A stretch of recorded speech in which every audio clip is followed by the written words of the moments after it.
Alright, let's go ahead and do some of these practice problems on your integer study guide.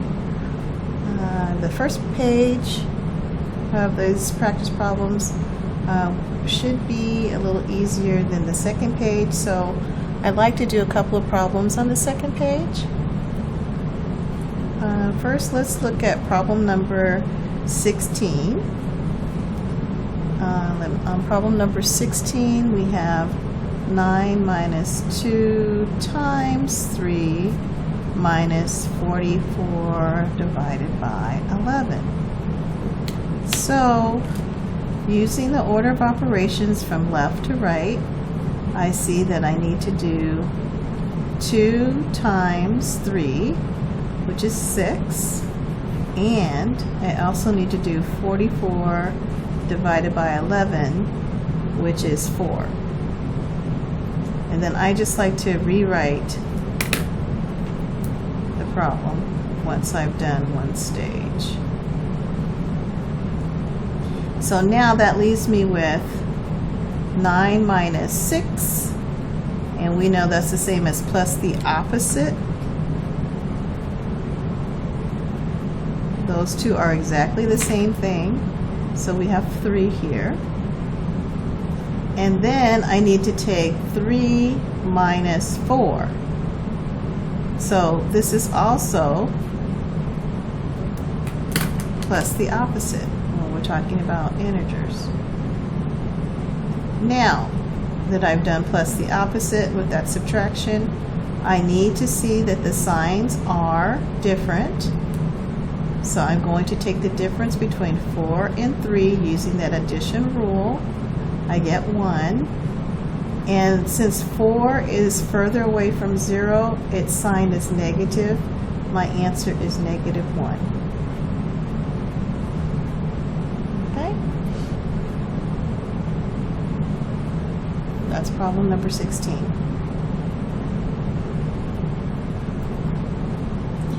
Now, on problem number 17,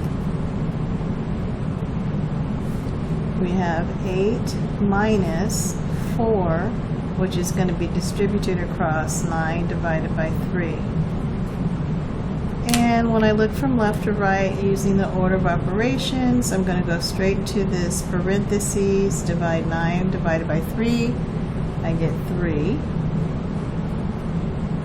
4 is on the outside here still, and then I have 8. So I'm going to rewrite.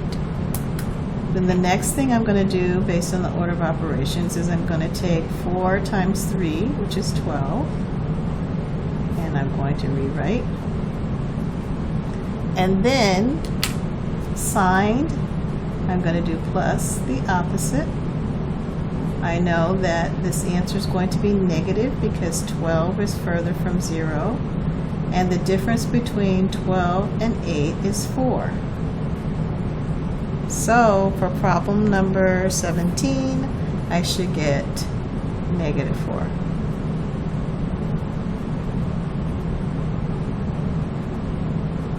All right, let's try problem number 18.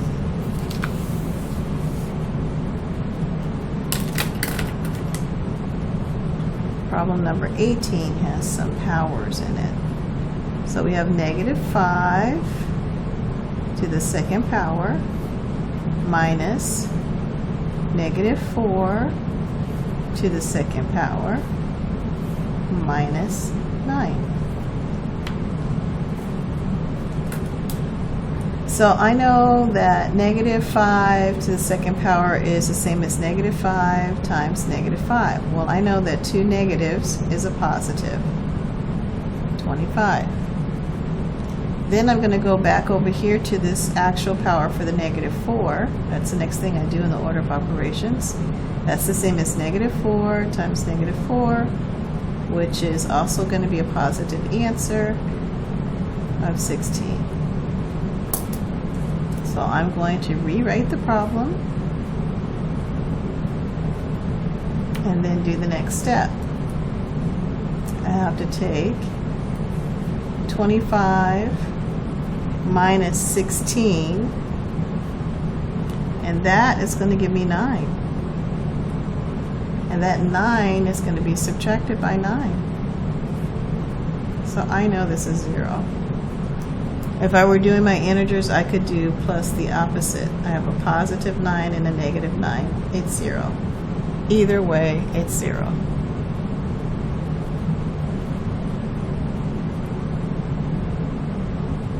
Okay, let's look at problem number 19.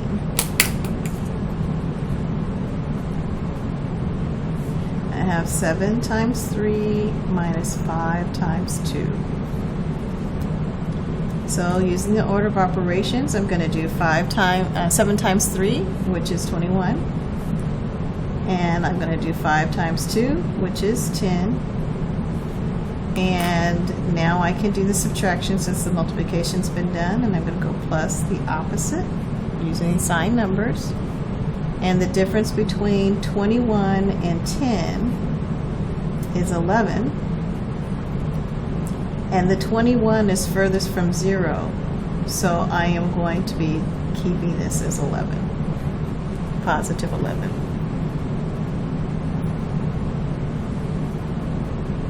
And I think I would like to do problem 20 and problem 21. And hopefully that will be enough examples for you to get started on here. Number 20, we have 25 divided by 5. Minus 16 divided by 2.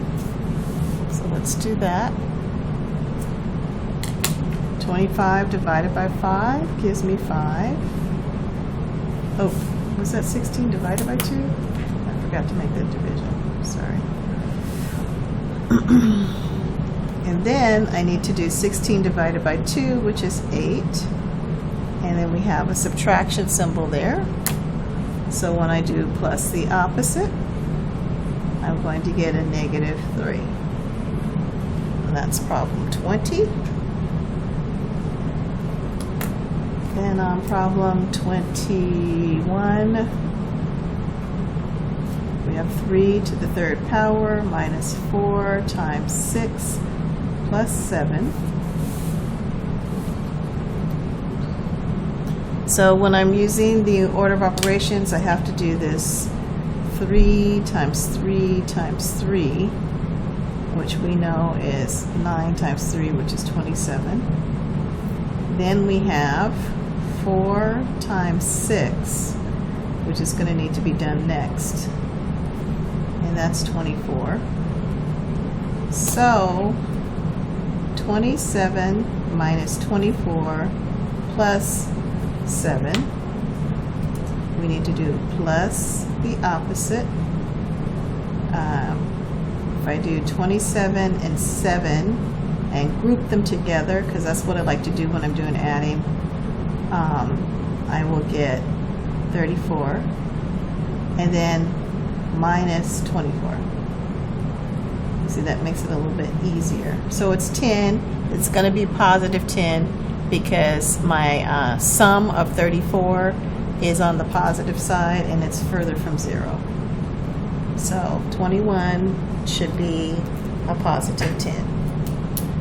Go ahead and finish your 2 pages of practice in this study guide and check your answers with the answer key in class and the intensive math binder.